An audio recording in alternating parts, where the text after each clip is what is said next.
فرمائیں گے، اس کے بعد سب خطاب شروع ہو جائے گا۔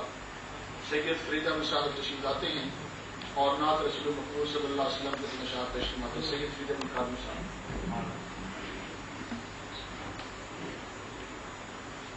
صلی اللہ علیہ دیا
کیفیت میری نگاہ سے دل سے اتر گئی تھا جلوائے حضور جہاں تک نظر گئی یہ کیفیت بھی بارہا مجھے پر گزر گئی. کی عظیم علمی روحانی شخصیت شیخ الاسلام والمسلمین شہزادہ محدث اعظم ہند حضور سید محمد مدنی صاحب مقدس العالی درخواست کرتا ہوں نہایت ادب کے ساتھ تشریف لائیں اور آپ نے نورانی خیرات میں مستقبل فرمائیں. آپ کے عمل سے پہلے پرجوش نہ لگا رہا ہے استقبال کریں. نعرہ تکبیر، نعرہ تکبیر، نعرہ رسالت، نعرہ رسالت، شیخ الاسلام شہزادہ محدث اعظم ہند، شہزادہ محدث اعظم ہند، دستانہ عالیہ کچوچا شریف.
الحمد لله الذي قال في شأن حبيبه الكريم عليه التحية والتسليم إن الله وملائكته يصلون على النبي يا أيها الذين آمنوا صلوا عليه وسلموا تسليما. اللهم صل عليه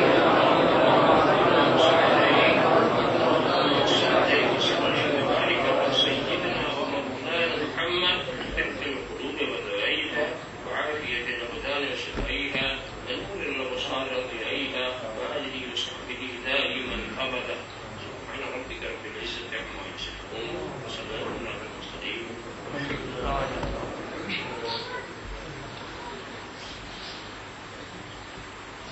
الحمد لله الحمد لله الذي يفتعل أولئك والأرضين.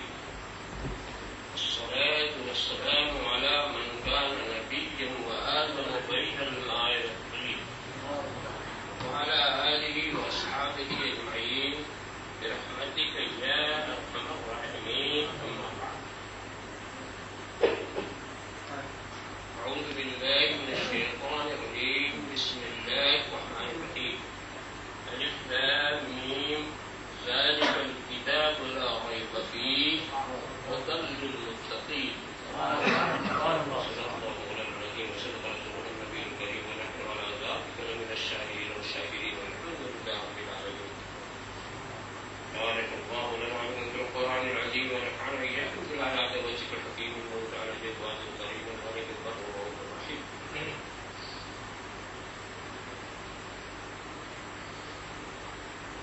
ومن علينا ربنا حزب عصا محمدا أيده بيده أيدنا بأحمد أرسله مبشرا أرسله ممجدا صلوا عليه دائما صلوا عليه سرمدا.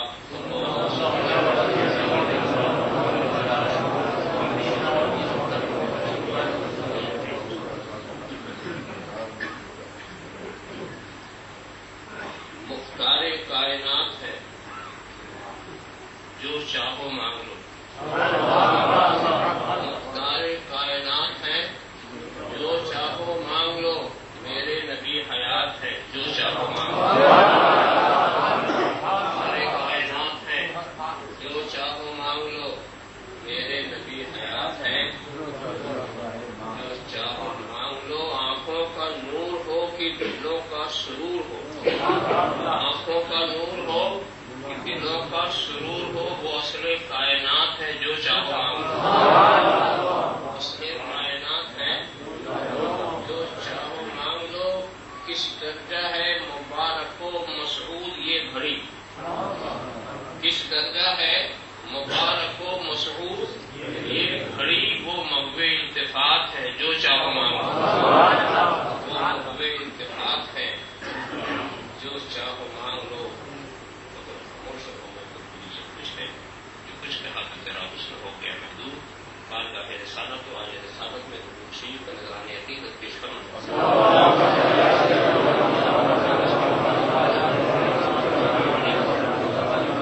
ایک بار اور پیش کرنا پیش کرنا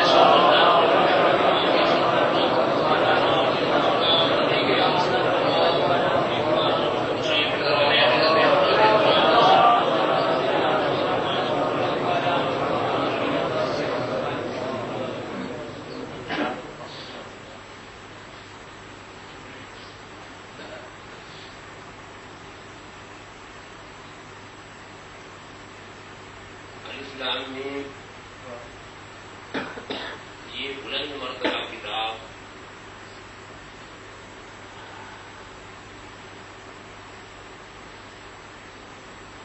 یہ شک کرنے کی جگہ نہیں، یہ ہدایت ہے تقوی والوں کے،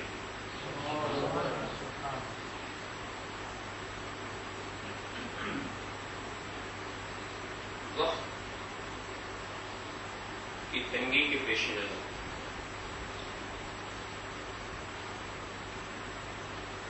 میں پوری آیت مبارکہ کے تعلق سے اپنے معلومات پیش نہیں کر سکوں گا، صرف 2 لفظوں کی وضاحت یہاں مقصود ہے، اور وہ لفظ ایسے جو عام طور سے ہم آپ بولتے ہیں، سب سے زیادہ معروف مشہور لفظ زبانوں پہ چڑھا ہوا ہے، مگر عجیب بات یہ ہے کہ جتنا زیادہ بولا جاتا ہے اتنے ہی کم سمجھا جاتا ہے۔ ایک لفظ ہے ہدایت، کون انہیں نہیں بولتا، ان کے ہدایت ہو گئی، یہ ہدایت پا گئے، یہ ہدایت،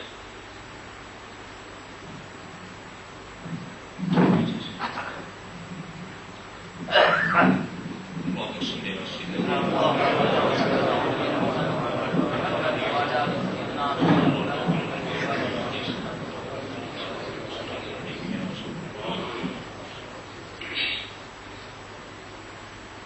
ہدایت کا لفظ بہت مشہور عام سے ہی ہوتا ہے،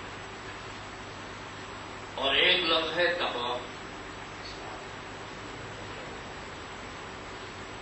اتنے متقی پیدا ہو گئے ہیں کہ تقوی کا لفظ سبھی کے کان آشنا ہے، فلاں بڑا متقی ہے، فلاں متقی پرہیزگار، اچھا الفاظ بولے، مگر اصل میں تقویٰ ہے کیا اور ہدایت کیا؟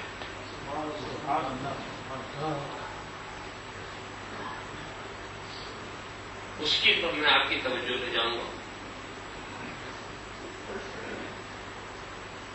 قرآن کریم کے تعلق سے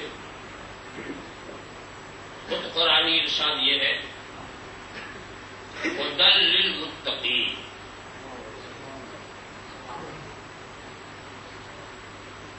یہ تقوی والوں کے لیے ہدایت ہے۔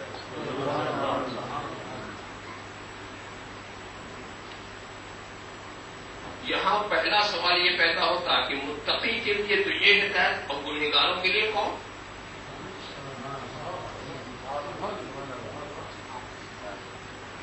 اور یہ سوال اور بھی اہم ہو جاتا ہے جب یہی قرآن اپنے تعلق سے ساتھ سماتا ہوتا للناس، یہ سارے انسانوں کے لیے ہدایت،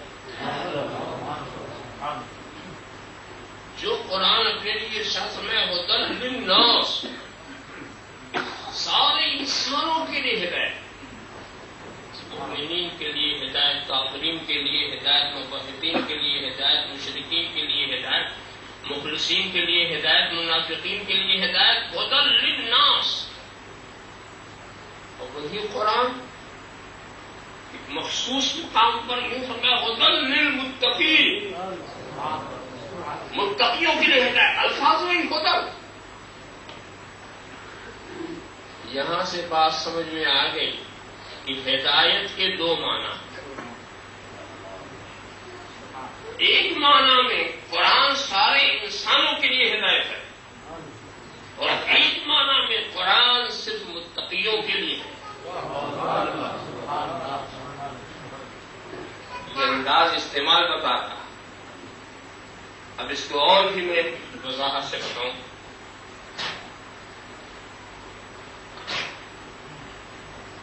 ہدایت کے دو معنی بتائیں، تفصیل سے میں اپنے کو بچاتا ہوا چلوں تاکہ صرف خاص مضمون آپ تک پہنچا سکے۔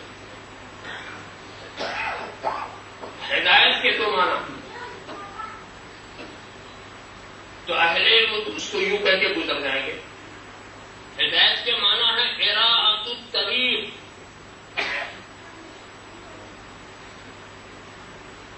اور دوسرا معنی ہے ایصال الی المطلوب۔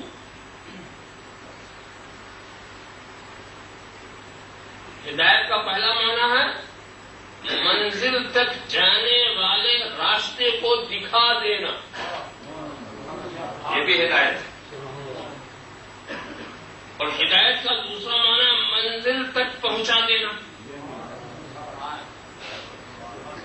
راستہ دکھانا بھی ہدایت، منزل تک پہنچانا بھی ہدایت۔ مگر اس میں مشکل یہ ہے کہ ہم آپ کو راستہ دکھا دیں تو اس سے یہی لازم نہیں آتا کہ آپ راستے ہی تک پہنچیں۔ راستہ دکھانے والی ہدایت ناقص ہدایت نہیں ہو، مگر ہم نے تو بتا دیا آپ کو کہ اس راستے سے فلاں جہاں آپ جا سکتے ہیں، آپ اس راستے پہ گئے ہی نہیں، تو جب راستے ہی پر پہنچنا ضروری نہیں تو منزل تک پہنچنا کب ضروری؟ یہ راستہ دکھانے والی ہدایت جو ہے، سوچئے بات تو ختم ہو جاتی ہے، مگر آپ جانتے ہیں اکثر میں کہا بھی کرتا ہوں کہ سننے والوں کی 3 قسمیں ہوتی ہیں۔ ہمارے استاد بھی بتاتے تھے کہ سب کی رعایت کیا کرنا۔ کہا کچھ تو ایسے ذہین ہوتے ہیں، بڑے ذہین ہوتے ہیں، ان کا دماغ بانس کی طرح ہوتا ہے، اور بانس میں آپ نے خصوصیت دیکھی ہے، گرہ کھولیے تو دوسری گرہ کا خود ہی پھٹتا ہوا چلا جاتا ہے۔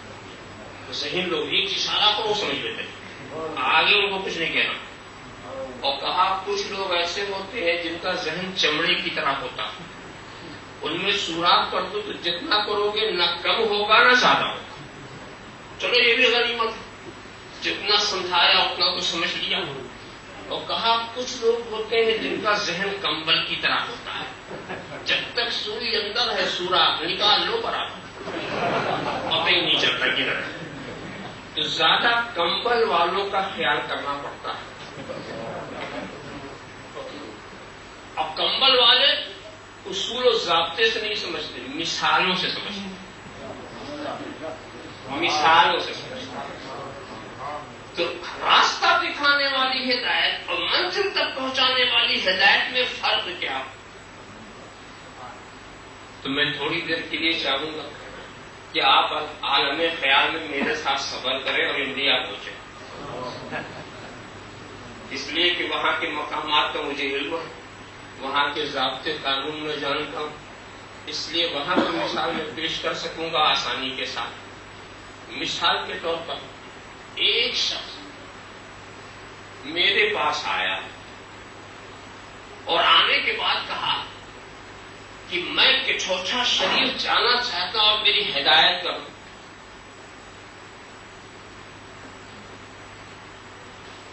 اور اس کے بعد اس نے یہ بھی بتایا جب میں نے کہا تجھے ٹرین سے سفر کرنا ہوگا، اب میں نے تو آج تک ٹرین دیکھی بھی نہیں.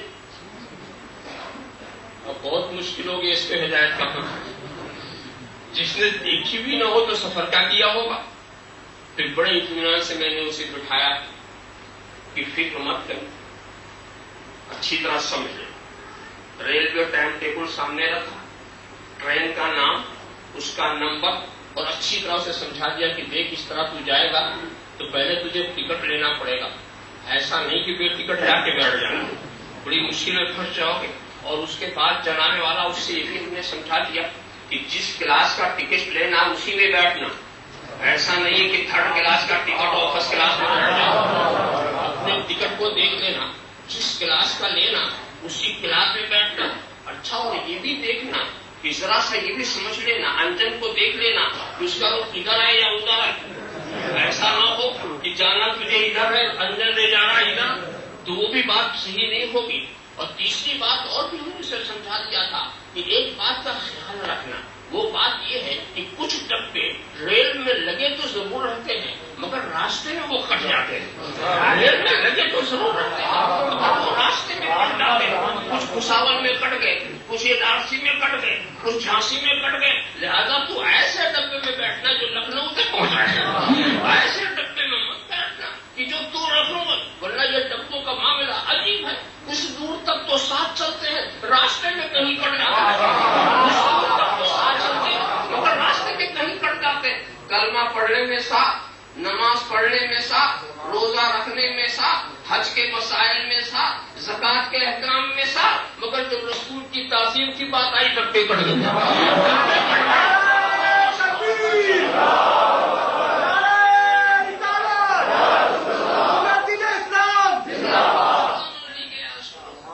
اچھی طرح سے ہم نے اسے سمجھایا. اچھا جناب، تو میرے سمجھانے میں تو کوئی قصور تو نہیں ہوا نا؟ ساری چیزیں سمجھا دی اور ہر چیز کو بتا دیا. مگر اب اچھا وہ گیا بھی اور اس نے ٹکٹ لے بھی لیا اور یہ ٹکٹ کی مناسبت سے وہ ڈبے میں جا کے بیٹھ گیا. مگر یہ غور نہیں کیا تھا یہ انجن کی طرف لے جانے والا، یہ انجن کی طرف لے جانے والا بیٹھنا تھا اسے لکھنؤ والی گاڑی میں، بیٹھ گیا مدراس والی گاڑی میں، بیٹھ گیا مدراس والی گاڑی میں اور بڑے اطمینان سے بیٹھا، بڑے اطمینان سے بیٹھا. جیسے سارے مسافر اطمینان سے بیٹھے وہ بھی اطمینان سے بیٹھا. وہ سوچ رہا ہے جب ٹکٹ لکھنؤ کا ہے تو گاڑی مدراس کیسے جائے گی؟ جب ٹکٹ لکھنؤ کا ہے تو گاڑی مدراس کیسے جائے گی؟ وہ اس کے ذہن میں عجیب بات ہے. مدراس والی گاڑی میں جب وہ بیٹھا آرام سے بیٹھا ہوا، مگر کسی کو کیا پڑی ہے تو اس سے پوچھے تو کہاں جا رہا؟ کسی کو کیا پڑی ہے؟ مگر دوستو ہوتا یہ ہے کہ گورنمنٹ نے اپنے کچھ لوگوں کو مقرر کر دیا ہے. یہ چیکر، یہ ٹی ٹی جو چیک کرتے ہیں یہ گورنمنٹ کے آدمی ہوتے ہیں تاکہ وہ چیک کیا کریں. اور گورنمنٹ کے نکاح وردی میں ہوتے ہیں، ان کے پاس تنخواہ ہوتا ہے، ان کو اجازت. کیا مطلب؟ ایک ٹکٹ چیک کرنے کا دوسرے کو نہیں ہے، اسی کو ہے جسے گورنمنٹ والے مقرر کریں. ایک ٹکٹ چیک کرنے کا کسی دوسرے کو نہیں ہے. یہ نہیں ہے کہ جو چاہے چیکر بن جائے، جو چاہے ٹی ٹی بن جائے. نہیں، وہی گورنمنٹ ہی کا آدمی ہوگا، وہی بنے گا. اور آنے کے بعد وہ ہر ایک کا ٹکٹ دیکھ رہا ہے اور دیکھتے دیکھتے جنابے والا اس کے قریب آیا، اس کو دیکھا، اب اس کو بھی دیکھ رہا، ٹکٹ بھی دیکھ رہا، اس کو بھی دیکھ رہا اور ٹکٹ بھی دیکھ رہا. ارے تو غلطی کر گیا، یہ تیری ٹرین نہیں ہے، تجھے تو کہیں اور جانا تھا. یہ رخ تیرا دوسری طرف ہے، یہ تیرا دوسری طرف ہے. اب گورنمنٹ کے آدمی کے اگر اس نے بات مان لی، بات مان لی، اس نے سمجھایا تھا آگے اسٹیشن کو اتر جانا، پچھلی ٹرین سے واپس آنا، پھر تجھے دوسری ٹرین ملے گی. اب اگر اس نے مان لیا تب تو بات صحیح رہی، اور اگر شک کر گیا، گورنمنٹ کے آدمی نے تو بتایا تھا یہ راستہ تیرا غلط ہے، مگر وہ شک کر گیا. مگر کہنے والے ارے اتر جا اتر جا، سارے پسنجر کہنے اتر جا. یہ اتر گیا، اترنے کے بعد نکل کے ایک ڈبے سے دوسرے ڈبے میں چلا گیا، ایک ڈبے سے نکلا دوسرے ڈبے میں چلا. نادان نہیں جانتا ڈبہ بدلنے سے کام نہیں چلتا، انجن بدلو.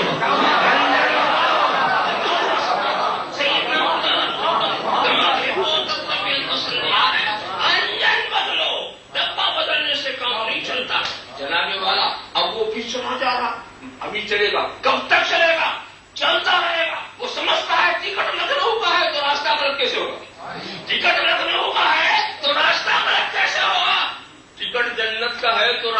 غلط کیسے ہوگا؟ جگڑ جنت کا ہے تو راستہ غلط کیسے ہوگا؟ جناب والا یہی سوچ میں وہ آرام سے بیٹھا ہوا ہے، چلا جا رہا ہے، اور اسے اپنی غلطی کا احساس اس وقت تک نہیں ہوگا جب تک کہ مدراس سینٹر میں وہ نہیں پہنچ جاتا۔ مدراس سینٹر میں پہنچا، اب چاہے تیری منزل ہو یا نہ ہو یہاں اترنا ہے، اب چاہے تیری منزل ہو یا نہ ہو اب یہاں سے اترنا ہے، اب چاہے یہاں کی بات تیری سمجھ میں آئے یا نہ آئے، اب چاہے یہاں کے لوگ تیری سمجھ میں آئے یا نہ آئے، اب اترنا ہے۔ تو غلطی کب ہوئی؟ جب سفر ختم ہو گیا، جب ٹرین رک گئی، جب گاڑی آگے بڑھنے سے رک گئی۔ تو دوستو یہ بھی لا الہ الا اللہ کا ٹکٹ لے کر غیروں کی گاڑی پر بیٹھ کے چلنے والے یہ چلتے رہیں گے، چلتے رہیں گے، چلتے رہیں گے۔ غلطی کا احساس اس وقت ہوگا جب حیات کی گاڑی ٹھہر جائے گی، حیات کا رشتہ کٹ جائے گا، جب زندگی کا رشتہ کٹ جائے گا، اور اس کے بعد جب وہاں پہنچیں گے تب سوچیں گے یہ تو ٹکٹ تھا جنت کا، یہ جہنم کی طرف رک کیوں ہے؟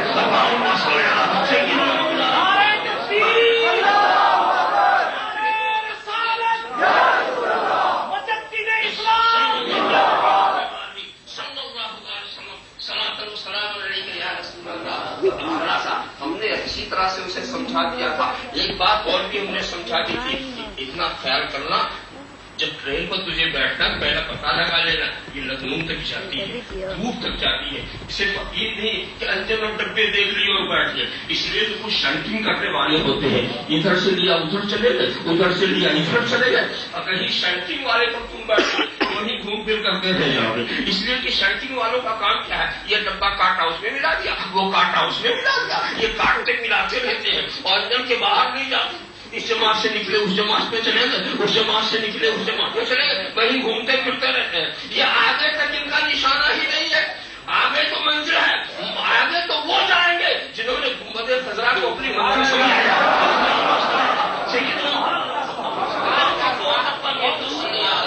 اچھی طرح سمجھایا مگر دھوکہ کھا گیا۔ اچھا ایک بات اور ہم نے اسے بتا دی تھی، دیکھو اچھی طرح سمجھو۔ ایک بات بتاؤ، یہ تو سبھی جانتے ہیں یہ ٹرین کوئی نئی چیز نہیں ہے۔ ٹرین میں ڈبے تو بہت ہوتے ہیں، انجن کتنے ہوتے ہیں؟ اچھا انجن کو سارے ڈبے پکڑتے ہیں یا کوئی ایک؟ چلنا تو سبھی کو ہے، پکڑنے والا ایک ہی۔ چلنا ہے سبھی کو، پکڑنے والا ایک، اور سب پکڑنے کی کوشش کریں تو کیا پکڑ پائیں گے؟ معلوم یہ ہوا کہ انجن سے رابطے کے لیے ضروری نہیں ہے کہ ڈائریکٹ تمہیں پکڑو۔ انجن سے رابطے کا طریقہ یہ ہے کہ انجن کے قریب ہو، انجن کو پکڑ لو، وہاں نہیں پہنچے تو اس پکڑنے والے کو پکڑ لو، اس پکڑنے والے کو پکڑ لو۔ معلوم یہ ہوا انجن کو پکڑنے والا جو ہے وہ بھی اسی لائن پر ہے۔ یاد رکھو دوسری لائن پر رہ کر انجن کو نہیں پکڑ سکتے، یہ کی لائن وہاں ہو انجن ادھر ہو، ایسا کبھی نہیں ہو سکتا۔ انجن بھی اسی لائن پر ہو، ڈبے بھی اسی لائن پر ہو۔ اب ایک نے پکڑا، پھر دوسرے نے پکڑا، پھر تیسرے نے پکڑا، پھر چوتھے نے پکڑا۔ انجن پیچھے مڑ کے دیکھتے ہی کہ پکڑنے والا فرسٹ کلاس کا ہے کہ تھرڈ کلاس کا ہے۔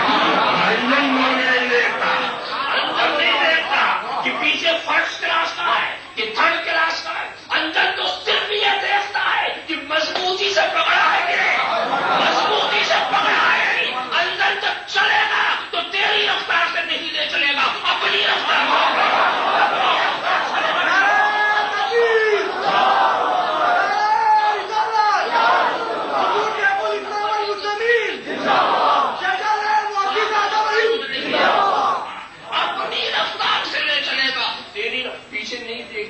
کیسا ہے، معمولی ڈبہ ہے، یہ نہیں دیکھتا کہ کب سے ہے، یہ سب نہیں دیکھتا، صرف یہ دیکھتا ہے کہ پکڑ صحیح ہے کہ نہیں، پکڑ صحیح ہے۔ تو جو سرکار دو عالم کو صحابہ نے پکڑا، صحابہ کو تابعین نے پکڑا، تابعین کو تبع تابعین نے پکڑا، اولیاء صالحین نے پکڑا، یہاں سے وہاں تک ہماری تو ٹرین تیار ہے۔ ہم نہیں دیکھتے کہ ہماری طاقت کیا ہے، کھینچنے والا انجن طاقت ہے۔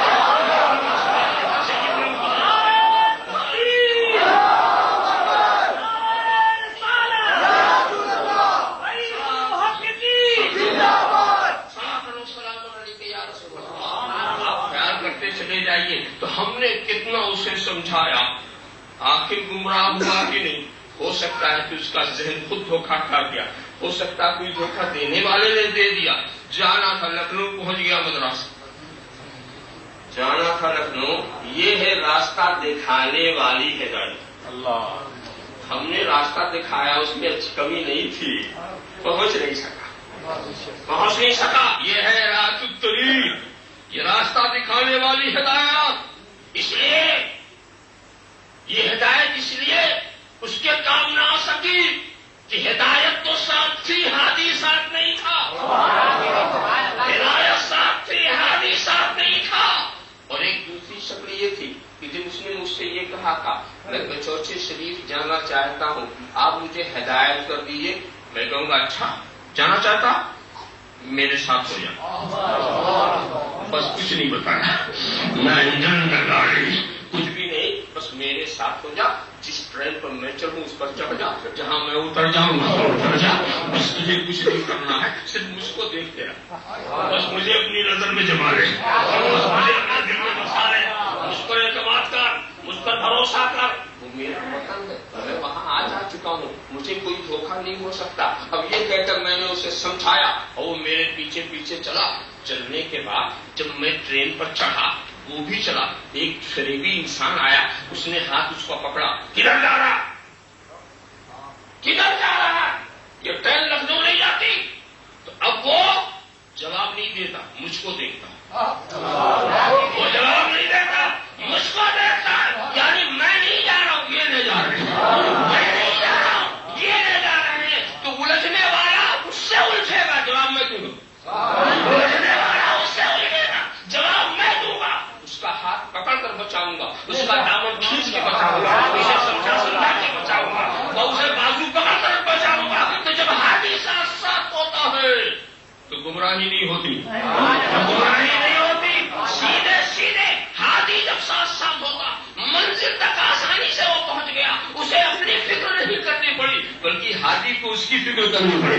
کہیں ایسا نہ ہو کہ سو جائے تو سوتا ہی رہ جائے, کہیں ایسا نہ ہو جہاں جاگنے کا وقت ہے جگا رہا ہے, جہاں اتارنے کا وقت ہے اتار رہا ہے, جہاں لے جانے کا وقت ہے لے جا رہا ہے. ہاتھی پوری نگرانی کرنا. تو یہ ہے راستہ, یہ منزل تک پہنچانے والی ہدایت, یہ منزل تک پہنچانے والی ہدایت. ایک ہے راستہ دکھانے والی ہدایت, ایک ہے منزل تک پہنچانے والی ہدایت. اب میں سمیٹ کر کے مختصر میں 2 لفظ میں عرض کر دوں, قرآن ہدی للناس, ہدی للناس. قرآن جب راستہ دکھانے پر آتا ہے تو کافروں کو بھی راستہ دکھاتا ہے, مشرکوں کو بھی راستہ دکھاتا ہے, منافقین کو بھی راستہ دکھاتا ہے, دشمنوں کو بھی راستہ دکھاتا ہے, ساری کائنات کو راستہ دکھاتا ہے. مگر جب منزل تک پہنچانے کی بات آتی ہے تو غوث جیلانی کو پہنچاتا ہے, کو پہنچاتا ہے, متقین کو پہنچاتا ہے, تقوی والوں کو پہنچاتا ہے. منزل تک جب پہنچاتا ہے تو دل میں گھر بنا کے پہنچاتا ہے, بازو تھام کے پہنچاتا ہے, دل و دماغ میں جگہ بنا کے پہنچاتا ہے, ساتھ رہ کے پہنچاتا ہے, ساتھ رہ کے پہنچاتا ہے. تو منزل تک پہنچائے گا تقوی والوں کو, راستہ دکھائے گا سبھی کو, راستہ سبھی کو دکھاتا ہے. منزل تک صرف ان کو پہنچاتا ہے جو سائرین الی التقوی ہے, جو مائلین الی التقوی ہے, جو راجعین الی التقوی ہے, جو تقوی کی طرف رجوع ہونا چاہتے ہیں, جو تقوی کی زندگی گزارنا چاہتے ہیں. تو قرآن انہی کو منزل تک پہنچاتا ہے. معلوم ہوا ہدایت دینا بھی اس کا کام ہے, راستہ دکھانا بھی اس کا کام ہے, اور منزل تک پہنچانا بھی قرآن کا کام ہے. قرآن راستہ بھی دکھاتا ہے, منزل تک بھی پہنچاتا ہے. دوستو یہ کام تو قرآن تنہا کرتا ہے, اور یہی کام نبی بھی تنہا کرتے تھے, راستہ بھی دکھاتے تھے, منزل تک پہنچاتے تھے. مگر جب بات آگے بڑھی, جب بات آگے بڑھی اور مدرسہ اور خانقاہ کی ذمہ داریاں الگ الگ ہو گئی, مدرسے اور خانقاہ کی ذمہ داریاں الگ الگ ہو گئی, مدرسے سے علماء نکلنے لگے, خانقاہوں سے اولیاء نکلنے لگے, تو کام بھی بٹ گیا. راستہ دکھانے والے علماء, منزل تک پہنچانے والے اولیاء.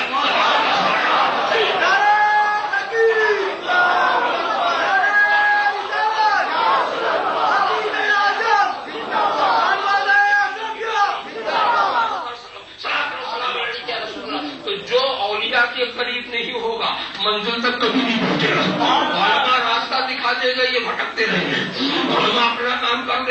پیچھے بھٹکتے رہیں گے، اس لیے کہ جالسا اور عیار قسم کے لوگ ہر طرف پھر رہے ہیں، کوئی ان کو جانے نہیں دیں گے، مگر ولی جو ہاتھ پکڑ لے گا تو چھوڑے گا، ولی اگر ہاتھ پکڑ لے گا اور منزل تک پہنچانے میں ولی کو کوئی محنت کرنی بھی نہیں پڑتی۔ تم نے وہ واقعہ بار بار سنا تھا، سنا تھا، ایک گم کرتا راہی تو ہوگا، ابھی گنہگار کون ہوتا ہے؟ ایک گم کرتا راہی تو ہوگا، ایک چور، ایک ڈاکو سیدنا غوث پاک کی بارگاہ میں حاضر ہوا، لالچ لے کر آیا تھا، بڑا قیمتی جبہ پہنے ہوئے تھے، سوچا کہ اگر ہاتھ لگ گیا تو کتنے دنوں کے لیے سامان ہو جائے گا، آ کر پکڑ لیا، پکڑنا تھا، کیا ہوا؟ کوئی عالم ہوتا تو کیا ہوتا؟ کوئی عالم ہوتا تو کیا ہوتا؟ غوث اعظم ہوئے تو کیا ہوا؟ غوث اعظم ہوئے تو کیا ہوا؟ عالم ہوتا تو مسئلے بتاتا، فتوے بتاتا، بڑا کام ہے، چوری بہت بری چیز ہے، چوری کی یہ سزا ہے، چوری کی وہ سزا ہے، چوری کی یہ سزا ہے، اور راستہ ہی دکھاتا۔ عالم ہوتا تو صرف راستہ دکھاتا، وہ غوث جو تھے وہ ولی تھے، انہوں نے راستہ نہیں دکھایا، انہوں نے یہ کہا اے خدا اس نے عبد القادر کے دامن کو پکڑ لیا۔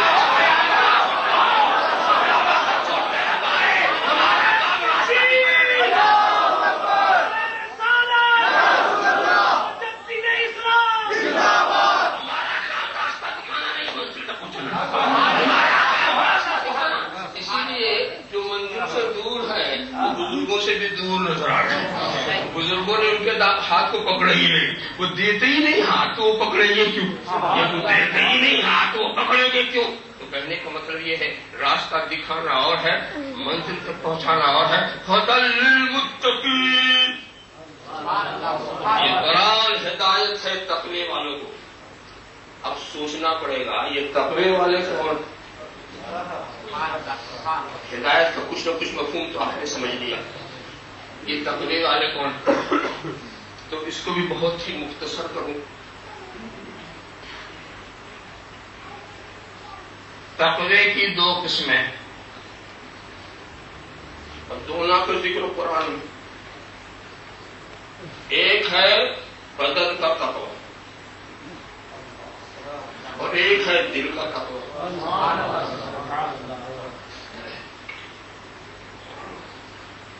آپ نے نماز پڑھی، یہ بدن کا تقوی، روزہ، صوم و صلاۃ، یہ بدن کا تقوی، حج و زیارت جو آپ دوڑ رہے ہیں، صحیح کر رہے ہیں، طواف کر رہے ہیں، یہ بدن کا تقوی۔ سارے اعمال خیر جو شریعت میں آپ کے لیے ضروری قرار دیے ہیں وہ سب کیا ہے؟ بدن کا تقوی۔ اور دل کا تقوی کیا؟ دل کے تقوی کو اس لیے سمجھنا ضروری ہے کہ اگر دل متقی نہیں تو بدن کا جو تقوی ہے وہ حقیقی تقوی نہیں، وہ صورتاً تقوی۔ حقیقی تقوی بدن کا تقوی اس وقت بنے گا جب دل متقی۔ اگر دل متقی نہیں ہے تو وہ ایکٹنگ ہے، اداکاری، اور یہ زمانہ اداکاروں کا، ایکٹنگ کرنے والوں کا۔ دل جو ہے متقی نہیں ہے اور بدن بڑا متقی دکھ رہا، تو اب دل کا تقوی کیا ہے یہ بھی قرآن سے پوچھو۔ وَمَن يُعَظِّمْ شَعَائِرَ اللَّهِ فَإِنَّهَا مِن تَقْوَى الْقُلُوبِ، جو اللہ کے شاعر کی تعظیم کرے یہی دل کا تقوی۔ اللہ کے شاعر کی تعظیم کرے یہی دل کا تقوی، اللہ کے دین کی نشانیوں کی تعظیم کرے۔ اللہ کے شاعر کیا ہیں؟ اللہ کے دین کی نشانیاں کیا ہیں؟ تو یہ بھی قرآن سے پوچھو۔ مثال قرآن سے مل جائے گی، مثال سے آپ بہت ساری مثالیں بنا سکتے ہیں۔ تو قرآن میں ہے ان الصفا والمروہ من شعائر اللہ، صفا اور مروہ یہ خدا کے دین کی نشانی۔ یہ قرآن کہتا ہے صفا اور مروہ یہ خدا کے دین کی نشانی ہے۔ اب جو صفا اور مروہ کو خدا کے دین کی نشانی نہ کہے وہ کافر، اس لیے کہ قرآن میں۔ اب ملاؤ آیتوں کو آیتوں سے ملاؤ۔ ان الصفا والمروہ من شعائر اللہ، صفا اور دین کی نشانی ہے. وَمَن يُعَظِّمْ شَعَائِرَ اللَّهِ فَإِنَّهَا مِن تَقْوَى الْقُلُوبِ. اور جو خدا کے دین کی نشانوں کو تعظیم کرے یہی دل کا تقویٰ. نتیجہ کیا نکلا؟ صفا و مروہ کی تعظیم دل کا تقویٰ. صفا و مروہ کی تعظیم دل کا تقویٰ. اب ٹھہر کر میں پوچھوں گا یہ صفا و مروہ کسی پیغمبر کا نام ہے؟ یہ صفا و مروہ کسی غوث کا نام، کسی قطب کا نام، یہ کسی نبی کا نام ہے؟ یہ صفا مروہ ہے کیا؟ پتھر. اور پتھر کی تعظیم دل کا تقویٰ. پتھر کی تعظیم اور دل کا تقویٰ. اسی لیے میں اس مقام پر کہتا ہوں پتھر کا مقدر دیکھنا ہے تو مکے چلو. پتھر کا مقدر دیکھنا ہے تو مکے چلو. خانے کعبہ پتھر، حجر اسود پتھر، مقام ابراہیم پتھر، صفا و مروہ پتھر، غار حرا پتھر، جبل سور پتھر، مینا کی وادی پتھریلی وادی، عرفات کا میدان پتھریلا میدان. پتھر کا مقدر دیکھنا ہے تو مکے چلو. مکے چلو. ہم سے کہا گیا تھا آؤ خدا کا فرض ادا کرو، آؤ خدا کا فرض ادا کرو. اور جب فرض کے لیے ہم وہاں پہنچے کہا اس پتھر کا چکر لگاؤ، اس پتھر کو بوسا دو، اس پتھر کو مصلی بناؤ، اس پتھر پہ سفر کرو، صحیح کرو. ہم سوچ میں پڑ گئے یہ معاملہ کیا ہے. ہمیں تو اپنے فرض کے نام سے بلایا گیا ہے اور کہا میرے گھر کا چکر لگاؤ، اس پتھر کو بوسا دو. سوچو یہی اسلام ہے جس نے اسی گھر سے 360 پتھروں کو نکالا تھا. 360 پتھروں کو نکالا تھا اور ایک پتھر کو روح کعبہ بنا دیا. ایک پتھر کو روح کعبہ. ایک وہ پتھر تھے جنہیں ذلیل کر کے نکالا گیا، ایک وہ پتھر ہے جسے نبی بوسا دے رہے ہیں. ایک وہ پتھر ہے جسے نبی بوسا دے رہے ہیں. پتا چلا ہر پتھر ایک طرح نہیں ہوتا. ہر پتھر ایک طرح نہیں ہوتا. وہ پتھر جو نکالے گئے تھے وہ اور تھے، جو چپکایا گیا ہے وہ اور ہے. ہر پتھر ایک طرح نہیں ہوتا. تو پتھر کا یہ مقدر کیسے بنا؟ پتھر خدا کے دین کی نشانی کیسے بنا؟ میں اس مقام پر ایک بات اور کہتا ہوں. میں نے پوچھا تھا نا کہ صفا مروہ کیا ہے تو آپ نے کہہ دیا پتھر ہے، پہاڑیاں ہیں. یہ تو آپ نے کہا، مگر یہ سوال بھی آپ کسی حاجی سے کرنا جو صحیح جواب دے. ہاں ایسے سے نہ کرنا جو حج کے ارادے سے نکلے. ہمارے انڈیا میں کچھ ایسے بھی ہوتے ہیں دولت اللہ نے بہت دی ہے، حج کا ارادہ نہیں کرتے. حج کا ارادہ نہیں کرتے. گاؤں والے شیر صاحب آپ حج کو نہیں جاتے، شیر صاحب آپ حج کو نہیں جاتے. اب گاؤں والوں کی لعنت بلاوت سن کے ایک بڑا تیاری ہو گئے شیر صاحب. اور پھر سوچا خرچ بہت ہو جائے گا تو قافلے کے ساتھ، حاجیوں کے قافلے کے ساتھ گئے بمبئی ٹھہرے اور سوچا بس یہی گزار لیتے. جب حاجیوں کا قافلہ پلٹا تو بمبئی میں لمبا کرتا بنا لیا، مصلے خرید لیے، تسبیحیں خرید لی، کسی حوض کا پانی بھر لیا، بازار سے کھجوریں لے لی. بولے کہ حاجی صاحب بن کے آ رہے ہیں. ایسے کو پتا چلتا تو ہم لوگ اس کو حاجی بمبئی کہتے ہیں. پتا چل جائے تو کہ بمبئی سے واپس آیا. اب جناب جب واپس آئے پرانے حاجی تو پہلے ہی سے تھے وہاں. سب آئے، استقبال کیا، ہار پھول کیا، استقبالیہ پیش کیا، اچھی دعوتیں شروع ہو گئی. اس میں ایک حاجی صاحب نے کہا حاجی صاحب حج میں اسود کو بوسا دینے کا موقع ملا. تو وہ کہتے کیا ہاں حضرت اسود بڑے بزرگ آدمی.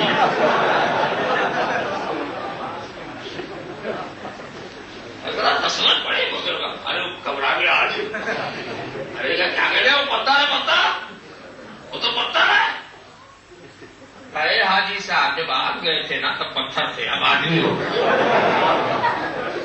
ایسے سے نہ پوچھنا پتا نہیں صفا کو کیا بتا دے اور مروہ کو کیا بتا دے. ایسے سے پوچھو جو ہو گیا. بات یہ ہے پتھر کی تعظیم اور دل کا تقویٰ. مجھے صفا و مروہ نے کتنی نمازیں پڑھی، کتنے حج کیے، کتنی زکات دی، کہاں جہاد کیا؟ ارے صفا و مروہ پر لاکھوں حاجی حج کر کے چلے آتے ہیں، اس نے آج تک حج نہیں کیا۔ لاکھوں حاجی آتے ہیں اور حج کر کے چلے آتے ہیں، اس نے آج تک حج نہیں کیا۔ یہ مقام ملا کیسے؟ وہ خدا کے دین کی نشانی پڑا کیسے؟ مقام ابراہیم کو یہ درجہ کیسے ملا؟ واتخذ من مقام ابراہیم مصلی، قرآن کہتا ہے مقام ابراہیم کو اپنی جائے نماز بنا لو، اپنا مصلی بنا لو۔ ایک بات میں تمہیں بتاؤں، مقام ابراہیم وہی پتھر جس پر نبی کھڑے ہوئے، ابراہیم کھڑے ہوئے، اور اس کے بعد اس میں بھی ایک اعجاز تھا کہ ابراہیم کے اوپر ہونا چاہتے تو اٹھ جاتا تھا، جب نیچے آنا چاہتے تو نیچے آ جاتا تھا۔ اور دوسری اس کی چالاکی دیکھیے، نرم ہو کے نبی کے نشانے قدم کو لے لیا، نرم ہو کر کے نبی کے نشانے قدم کو لے لیا، اور اس کے بعد جناب والا اب اگر کبھی عالم خیال میں تم نے مقام ابراہیم سے پوچھا کہ اے پتھر تو سخت تھا، تم نے نشانے قدم کیوں لے لیا؟ نبی کا نشانے قدم پتھر لے لے، کیسے لے لیا؟ کچھ تعجب نہیں کہ وہ یہ جواب دے کہ اگر میں نے نبی کا نشان نہ لیا ہوتا تو میرا نشان بچتا، میرا نشان بچتا۔ معلوم ہوا اس پتھر نے بتا دیا اپنے کو بچانا ہے تو نبی کا نشان لے لو، اپنے کو بچانا ہے نبی کا نشان لے لو۔ اب ہمارے بچنے کی صرف ایک شکل ہے کہ ہمارے دل میں رسول عربی کا قدموں کا نشان ہو، ان کی محبت ہو، اسی میں ہماری بقا ہے، اسی کے اندر ہمارا بچنا ہے۔ آپ خیال کرتے چلے جائیے تو نشان لے لیا، اور لطف کی بات یہ ہے اتنا مقام اس پتھر کو ملا، تم جائے نماز بنا لو، اس جگہ پر کہیں بھی آپ نماز پڑھو، نماز تو نماز ہی جگہ مقدس ہی، مگر جو مقام ابراہیم کے پاس نماز ہوگی وہ زیادہ افضل، وہ فضیلت والی، مقام ابراہیم والی نماز فضیلت والی، اور مقام ابراہیم سے ہٹ کے کہیں سے پڑھو تو وہ فضیلت نہیں۔ بات کیا ہے؟ بات کیا ہے؟ بات صرف یہ ہے کہ اگر تمہارا سجدہ نبی کے قدموں کے قریب ہے، نبی کے نشان قدم کے قریب ہے تو نماز افضل ہو جاتی ہے، نماز افضل ہو جاتی ہے۔ ہاں تو بات یہ چل رہی تھی کہ پتھر کا مقدر دیکھنا ہے تو مکے چلو، صفا و مروہ کو یہ مقام کس لیے؟ اس نے کوئی ریاست نہیں کی، اس نے کوئی مجاہدہ نہیں، واقعہ مختصر سا ہے جو بار بار آپ سناتے رہے۔ اللہ کی ایک مقبول بندی حضرت حاجرہ بیٹے کے لیے پانی کی تلاش میں، واقعہ نگاری مقصود نہیں ہے، اشارہ کر کے گزرتا ہوں، صفا سے مروہ، مروہ سے صفا، آ رہے بیٹے کے لیے پانی کی تلاش میں، اور جس مقام سے فرزند نظر نہیں آتے وہاں ذرا تیز ہو جاتی ہے، جہاں سے فرزند دکھنے لگتے ہیں وہاں آہستہ ہو جاتے ہیں۔ وہ انداز دیکھو، وہ رفتار دیکھو، ایک مقصد تھا، اور اس کے بعد جب دیکھا کہ فرزند کے پیروں سے چشمہ ابلتا ہوا نظر آ رہا ہے وہ آ جاتی ہے۔ واقعہ کرتا اللہ کی مقبول بندی نے جب پتھروں پر اپنا قدم رکھ دیا تو ان پتھروں کو ان قدموں سے نسبت ہو گئی، اور جب نسبت ہو گئی تو اب ان کا یہ مقام ہے کہ اس کی تعظیم دل کا تقویٰ ہے، اس کی تعظیم دل کا تقویٰ، مقام ابراہیم کی تعظیم دل کا تقویٰ، خانہ کعبہ کی تعظیم دل کا تقویٰ، صفا و مروہ کی تعظیم دل کا تقویٰ، قدم سے نسبت۔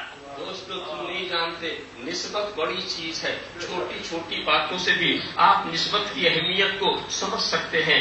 ایک انسان اس نے ایک جانور کو ٹکڑے کیا، ٹکڑے کر کے اس کے چمڑے کو الگ کیا، الگ کر کے ایک ہی کمپنی میں اس کی صفائی کی، صفائی کر کے اس کے 2 ٹکڑے کیے، 2 ٹکڑے کر کے ایک ٹکڑا جوتے ساز کے پاس لے گیا کہ میری سائز کا جوتا بنا دے، اور دوسرا ٹکڑا جلد ساز کے پاس لے گیا، یہ قرآن کریم ہے، اس پر چمڑے کی جلد لگا دے، اس پر چمڑے کی جلد لگا دے۔ یہ دونوں کام کر کے وہ جب واپس آتا ہے، آنے کے بعد وقت معینہ پر گیا، جوتے ساز نے کہا کہ کیا جوتا تیار ہو گیا؟ کہا بالکل تیار۔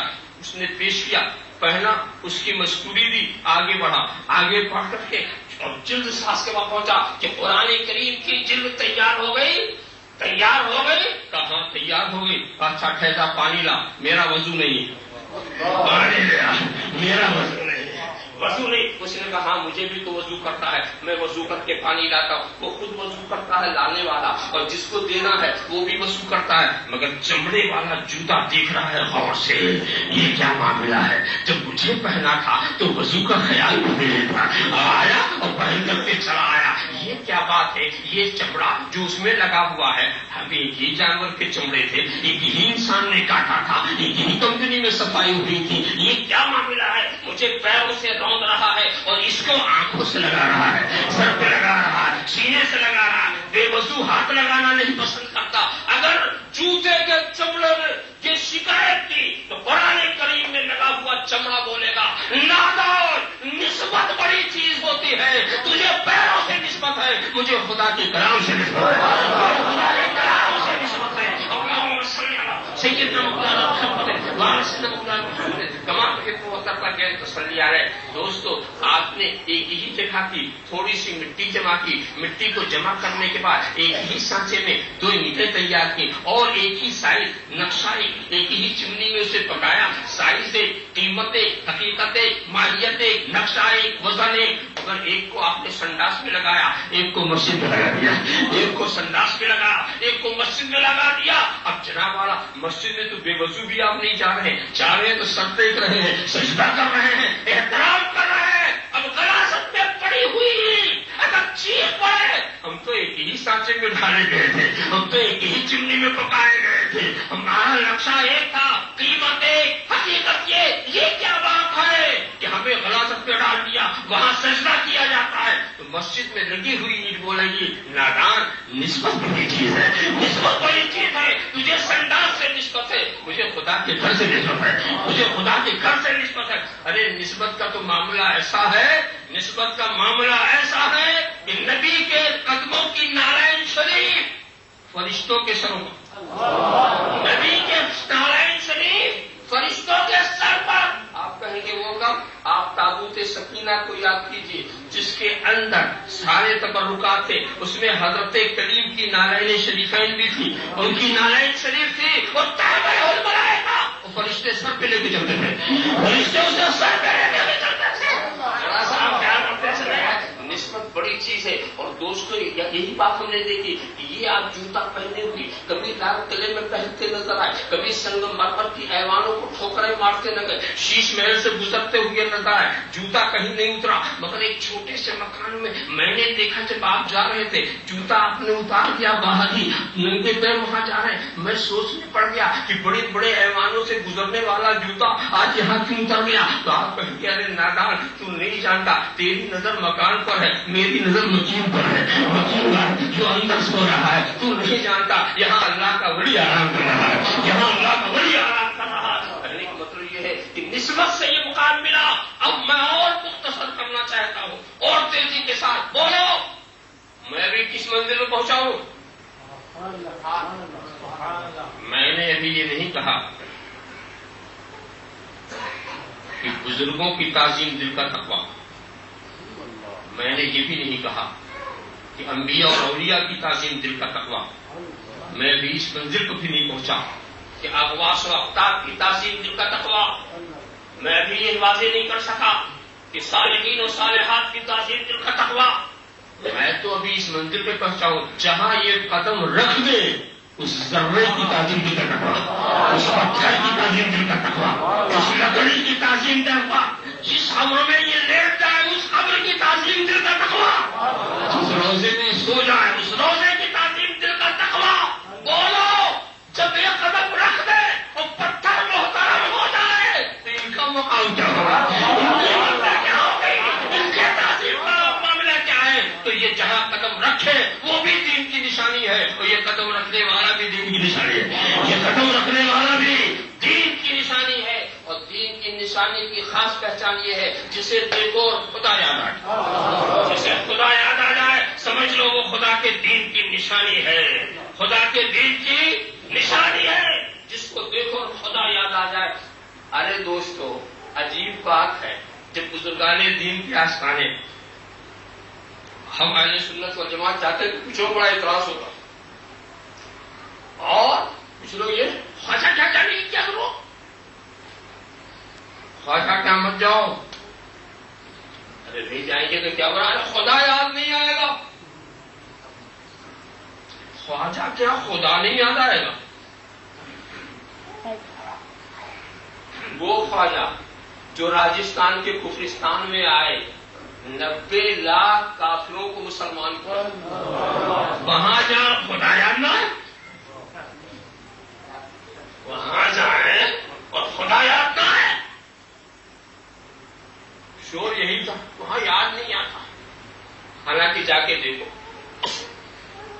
قدم قدم پہ خدا یاد آتا، جا کے دیکھو، کہا گیا تھا وہاں جاؤ خدا یاد نہیں آتا، جب گئے تو ہم نے دیکھا کیا، پوچھا کیا، یہ شاہجہانی مسجد، یہ اکبری مسجد، یہ عالمگیری مسجد، یہ سلطان التمش کی بنائی ہوئی جامع مسجد، اور ہر نماز کے وقت ہر مسجد سے اذان آ رہی ہے، اللہ اکبر اللہ اکبر اللہ اکبر اللہ اکبر، اتنی اذان سن کے بھی جسے خدا نہ یاد آئے، اپنی جھوپڑی میں یاد آئے،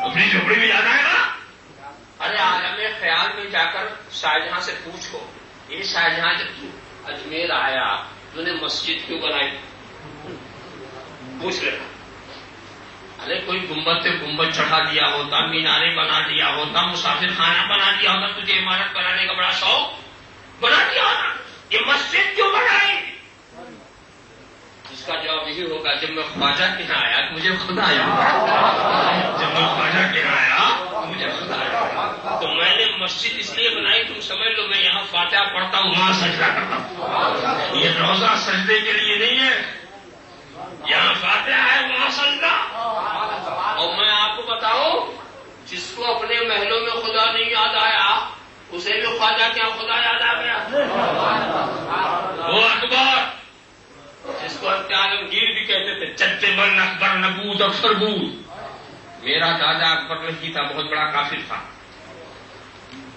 وہ اکبر اپنے قلعے میں خدا کو بھولے ہوئے، اپنے نورتنوں کے بیچ میں خدا کو بھولے ہوئے ہیں، اپنے لشکر و سپاہ کے ہجوم میں اسے خدا یاد نہیں آ رہا، مگر وہ اکبر جب اجمیر آتا ہے تو اسے بھی خدا یاد آتا ہے، اپنے دین کی مسجد نہیں بناتا، اسلام کی مسجد بناتا ہے، اسے بھی خدا یاد آتا ہے، اسی لیے میں کہا کرتا ہوں خدا نخواستہ 100 بار خدا نخواستہ 1000 بار خدا نخواستہ، اگر کسی کو اپنے گھر میں خدا نہ یاد آتا ہو، کسی ولی کے آستانے پہ چلا جائے اسے خدا یاد آئے گا، اسے خدا یاد آ جائے گا، اس لیے یہ خدا کے دین کی نشانی ہے، یہ خدا کے دین کی نشانی ہے، اور مت جاؤ کہنے والی بڑی دلچسپ ہے، منع کرتے کرتے ہمارے انڈیا کا قصہ ایسا ہی ہے، منع کرتے کرتے خود بھی پہنچ جاتے ہیں، مت جاؤ اس چکر میں خود بھی پہنچ جاتے ہیں، خود بھی جا کر خواجہ صاحب کی شان شوکت دیکھتے ہیں، اور خواجہ صاحب جو ہر سال ایک کانفرنس کرتے ہیں نا،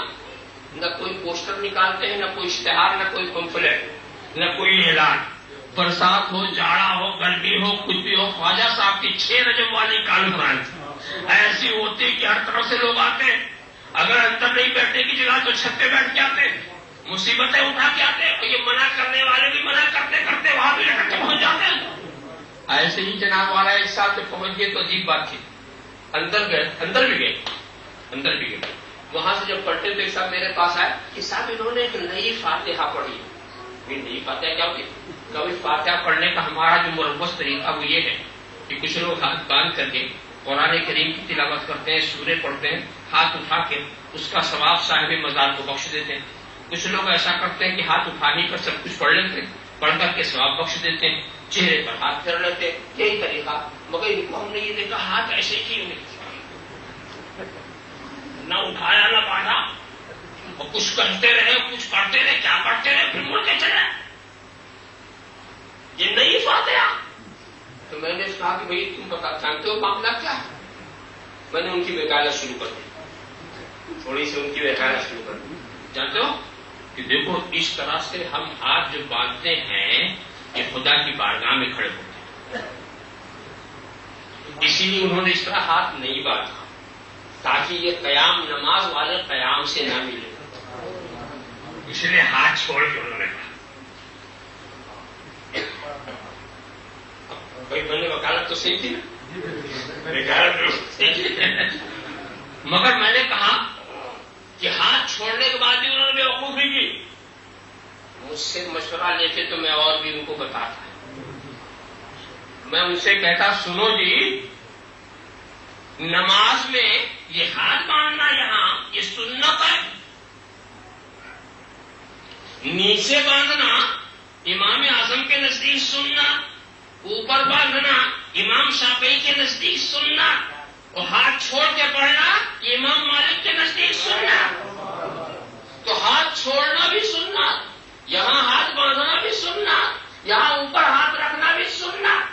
یہاں باندھو گے تو حنفی نظر آؤ گے، یہاں باندھو گے تو شافعی نظر آؤ گے، ہاتھ چھوڑو گے تو مالکی نظر آؤ گے، ہاتھ چھوڑ کے پڑھو گے تو نہ مالکی. تو یہ ہے سنت، یہ ہے سنت. اور تم چاہتے ہو کہ نماز والا قیام نہ ہو، میری بات مانو، نہ ادھر باندھو نہ ادھر باندھو، نہ ہاتھ چھوڑو، پیچھے کر لو، ہاتھ پیچھے کر کے باندھ لو تاکہ جو بھی دیکھے سمجھ لے نہ یہ حنفی ہے نہ یہ شافعی ہے نہ یہ مالکی ہے، یہ کوئی قیدی ہے.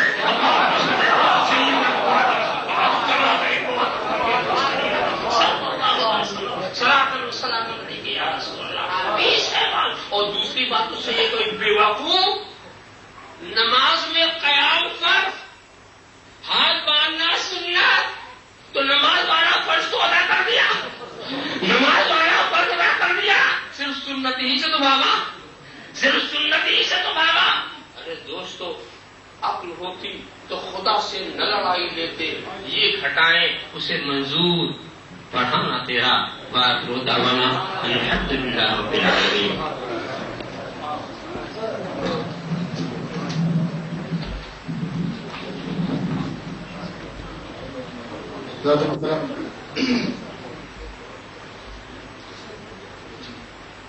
دل سے چاہتا تھا میرے ساتھ اللہ فرماتے ہیں کہ ہمارا وقت کی نماز کا وقت ہو گیا ہے، اور وقت کی اتنی بڑی پابندی میں نے اللہ تعالیٰ سے آخر عطا فرمایا.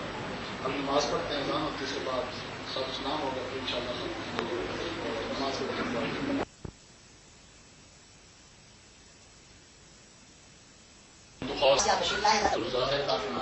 اس کے ساتھ ساتھ جتنے افراد تشریف لائے ہیں اس کیمپ سے، باقی سے یا جہاں کہیں سے اور فورس تشریف لائے ہیں، یہ سب تشریف گزار ہوں. آپ تشریف لائے، آپ نے پروگرام میں بخش اللہ تعالیٰ سب کچھ ذاکر عطا فرمائے. اب سب اسلام آپ اس کو ایسے دعا فرمائیں گے، اس کے بعد جب کھانا نیچے دیا جائے گا.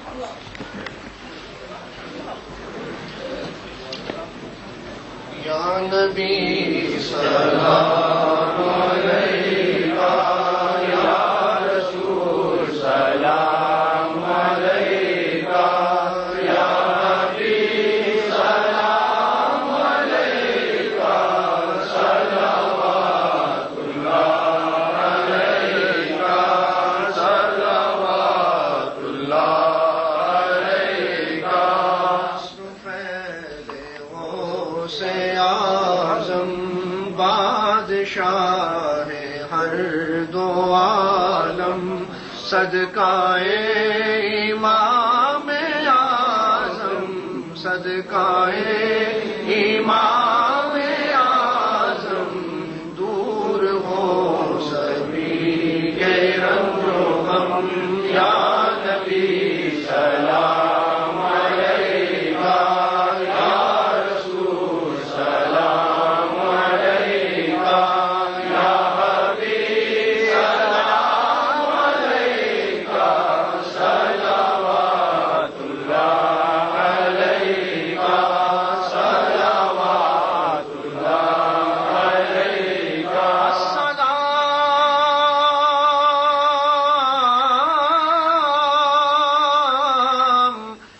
سبز گنبد کے مکی، السلام رحمت للعالمین.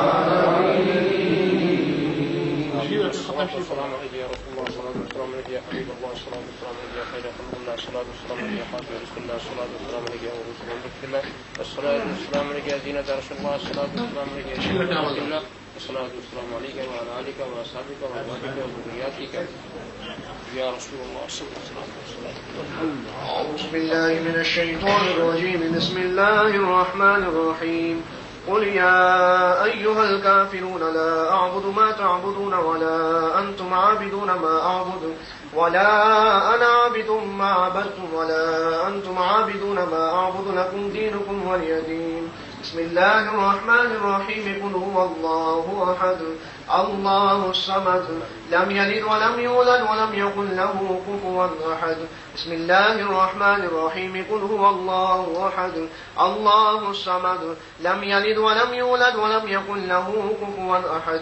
بسم الله الرحمن الرحيم قل هو الله أحد الله الصمد لم يلد ولم يولد ولم يكن له كفوا أحد. بسم الله الرحمن الرحيم قل أعوذ برب الفلق من شر ما خلق ومن شر غاسق إذا وقب ومن شر النفاثات في العقد ومن شر حاسد إذا حسد. بسم الله الرحمن الرحيم قل أعوذ برب الناس ملك الناس إله الناس من شر الوسواس الخناس الذي يوسوس في صدور الناس من الجنة والناس. بسم الله الرحمن الرحيم الحمد لله رب العالمين الرحمن الرحيم مالك يوم الدين إياك نعبد وإياك نستعين اهدنا الصراط المستقيم صراط الذين أنعمت عليهم غير المغضوب عليهم ولا الضالين آمين. بسم الله الرحمن الرحيم ألف لام ميم ذلك الكتاب لا ريب فيه هدى للمتقين الذين يؤمنون بالغيب ويقيمون الصلاة ومما رزقناهم ينفقون والذين يؤمنون بما أنزل إليك وما أنزل من قبلك وبالآخرة هم يوقنون أولئك على هدى من ربهم وأولئك هم المفلحون. وإلهكم إله واحد لا إله إلا هو الرحمن الرحيم إن رحمة الله قريب من المحسنين وما أرسلناك إلا رحمة للعالمين. ما كان محمد أبا أحد من رجالكم ولكن رسول الله وخاتم النبيين وكان الله بكل شيء عليما. إن الله وملائكته يصلون على النبي يا أيها الذين آمنوا صلوا عليه وسلموا تسليما. اللهم صل على سيدنا محمد وعلى سيدنا محمد سبحان ربك رب العزة عما يصفون وسلام على المرسلين والحمد لله رب العالمين. الله أكبر الله أكبر لا إله إلا الله والله أكبر الله أكبر ولله الحمد. سب دعا فرمائیں گے بیماروں کے لیے بھی حضرت صاحب والدہ صاحب ہمارا فضلمان صاحب کی خدمت ہیں آپ دعا فرمائیں. اللهم صل وسلم على سيدنا محمد وعلى سيدنا محمد موعد الجود والكرم وعلى اله وصحبه وسلم صلى عليه. اللهم ربنا تقبل منا انك انت السميع العليم وتب علينا انك انت التواب الرحيم. اللهم انك عفو كريم تحب العفو فاعف عنا يا غفور يا غفور يا غفور. رب کائنات آج اس پاکیزہ محفل کا ثواب اپنے مقدس باغ شرف قبولیت عطا فرما. اس کو حضور نبی پاک صاحب الولاق صلی اللہ تعالی علیہ والہ وسلم کی بارگاہ علی کے اندر تحفۃ ہدیۃ نذرانہ پیش کیا قبول منظور فرما. الہی سرکار مدینہ سرور سینہ صلی اللہ علیہ وسلم سب کے ساتھ تمام انبیاء کرام تمام صحابہ کرام شہداء کرام ازواج مطہرات اہل بیت طاہرہ حضرت السلام کے والدین کریمین آپ کی امت کے جمیع ائمہ کرام مفسرین کرام محدثین کرام فقہاء کرام اولیاء کرام علماء کرام جتنے بھی تیرے نیک پاکیزہ بندے میں اللہ سب کے روح سارے صاحب قبول فرما. حسن محبوب سبحانی کتب ربانی شہباز مکانی شیخ سید عبد القادر جدی حسن حسینی رضی اللہ تعالیٰ عنہ کی بارگاہ پیش کیا قبول منظور فرما. آپ کا روحانی تصرف ہم سب کا جاری و ساری فرما. آپ کے وسیلہ جس کے صاحب نبی علیہ السلام نبی علیہ السلام کی برکت سے یا اللہ پاک جتنے حاضر تشریف فرما ہم سب کے والدین میں سے ہمارے ذکر میں سے ماں میں سے جن جن لوگوں کا ہم پر حق ہے اس دنیا سے ایمان کے حق میں چاہیے اللہ سب کے بعد سب قبول فرما سب کو عطا فرما رب کائنات جب تک زندہ رہے اسلام اور نبی اسلام کے وسا وابستہ رہے یا اللہ دنیا سے خاتمہ بل ایمان فرما رب کائنات نبی اسلام کے سرکار مدینہ صلی اللہ علیہ وسلم کے صدقے سے یا اللہ پاک ہمارے گناہوں کو معاف فرما فاتح شریف اس محفل کی برکت سے اللہ ہمارے تمام خطاؤں کو معاف فرما اللہ پاک ہمارے گھروں میں خیر عطا فرما دوست احباب مائیں بہنیں بزرگ بچے گھروں کے رشتہ کے دربار اللہ سب کو شفا عطا فرما خصوص ظفر صاحب کی والدہ محترمہ جناب عجیب الرحمان صاحب کے اہلیہ محترمہ اور ہمارے جتنے دوست بیمار ہیں گھروں کے اندر اسپتالوں کے اندر دعاؤں کی درخواست کی اللہ سب کو شفا عطا فرما الہی سب کو صحت کلی عطا فرما تمام کی بیماریوں کو شفا میں تبدیل فرما شان عالم کو شان دور فرما روز میں قرض ادا کرنے میں خزانہ خیر سے امداد فرما اللہ ہمارے بچوں کی طرف میں خیر عطا فرما اللہ پاک نبی اسلام کی پکی سچی محبت عطا فرما سرکار کی محبت میں زندگی عطا فرما سرکار کی محبت میں موت آئے سرکار کی محبت ہمارا حشر ہو دعا فرمائے کہ اللہ پاک حضرت شیخ الاسلام والمسلمین کے سایہ ہمارے سر پر آپ کے علم عمل کرنے مزید برکت عطا فرمائے رب العزت آپ جملہ خاندان کے پر رحم فرمایا آپ کے خاندان کی جو فیض و برکات ہے امت مسلموں کو مستفیض فرمایا بزرگوں کی وجہ سے کر کے ہم پہ کرم فرمایا ہم پر رحم فرمایا صلی اللہ تعالی علیہ وسلم محمد وعلی آلہ وصحبہ اجمعین.